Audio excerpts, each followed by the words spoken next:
But let's start with that Texans rookie right there and C.J. Stroud. They're taking on Joe Burrow and the Bengals. Some people on this show have even compared Stroud to Joe Burrow. 3 minutes and 41 seconds left. Stroud picked off by Cam Taylor-Britt there. He returns it to the Texans' 4-yard line, and the Bengals would score a touchdown. They trail 27-24 at that point after a Texans 3-and-out, just over 2 minutes to go, and Joe Burrow trying to stay in this thing, connecting with Tyler Boyd for the 64-yard gain. It's very similar play to what we're going to see with a drop for Boyd. Huge effort by Houston Carson to track him down, keep him out of the end zone.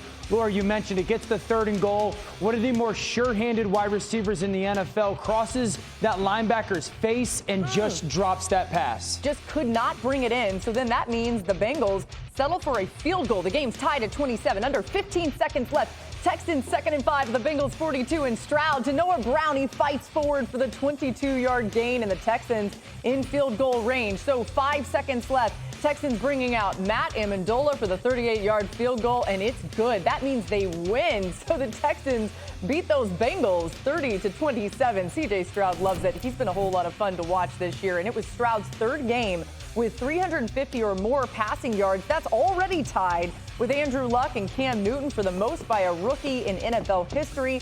Stroud has 8 more games to set a new record. So, my goodness, he's probably going to do it. Look who's here on the show. Yeah, I know, right? It could totally take a week.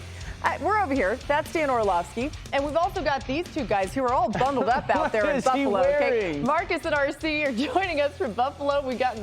I like the little pom-pom. It can't be that cold. You can't even see your breath, can Ryan, you? is it that cold or is he being dramatic?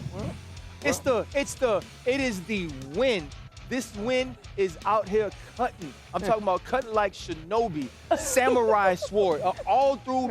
I ain't got the type of thickness either that Marcus got. So you know if he cold, right? What we need is he need my hair and I need a little bit of his thickness, and we'd be all right. We'll see if we can make that. Let's see if we can make that swap before the end of the show. By the way, at least RC, you got that turtleneck going on. All right. Anyway, back to C.J. Stroud. So Dan, another impressive week for the rookie. What do you like about his tape? Not a studio comfortable, Marcus. What do I like about his tape? I think the elite trait is franchise-changing problem-solving. And I think that's one of the traits that is stand out for one of those elite franchise quarterbacks. 3rd and 14, they're playing man coverage with outside leverage.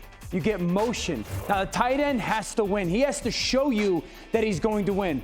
Right there, Dalton Schultz says, I'm winning. Ball comes out right now on 3rd and 14 for C.J. Stroud. Post-snap problem solving. 1st and goal. Drop back and peek to the field. Everybody on the defense pushes that way. Post-snap problem solving says, I feel the seam, I see the void, no hesitation. That's what stands out to me when it becomes scrambling there. And then this is really to get them into field goal range. You're going to get a little bit of motion. It's a switch release, corner and under. That linebacker's the problem.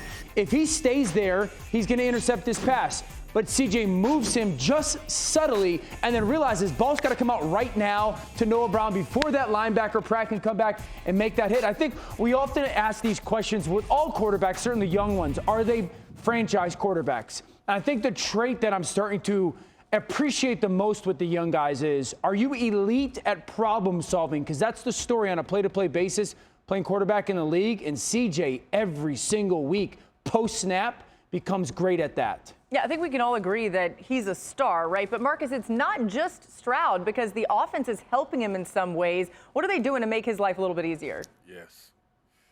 Well, y'all, listen, Bobby Slowick, the offensive coordinator for the Texans, is my spirit animal because he has a quarterback that's playing at an elite level who's thrown for 800-plus yards over the last 2 weeks, and he still runs the football.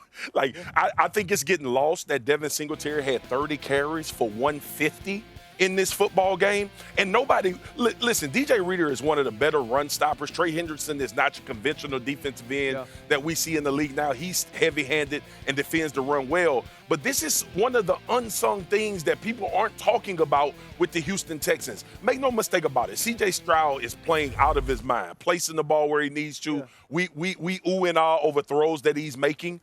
But this is a physical football team. It's in the identity of their head coach, obviously with D'Amico and knowing that he played linebacker. But I don't want it to get lost that they're doing something for Devin Singletary that they wouldn't do at the place we at right now. The other thing is this, though. Let's not act like this team has been running the football this well. Yeah. Bobby Slowick has just stuck with it because he understands it gets them into the play-action pass. And, do you remember when Noah Brown was one of the best wide receivers in their entire NFL? No. Hell no, me neither. But this week, 7 catches, over 170 yards, and it was all about the play-action pass. And so when me, Dan, and Swagoo go take over for Jimbo Fisher and we split $200 million, we're going to run the play-action pass. Noah Brown was able to crease this defense deep, catch the deep crossers, get yards after the catch, because from Devin Singletary's success, they moved into the play-action pass, and C.J. Stroud bought time at times to get the football to him, and outside of that, he hit him on time when he had him open. That play action created a bunch of explosive plays for them yesterday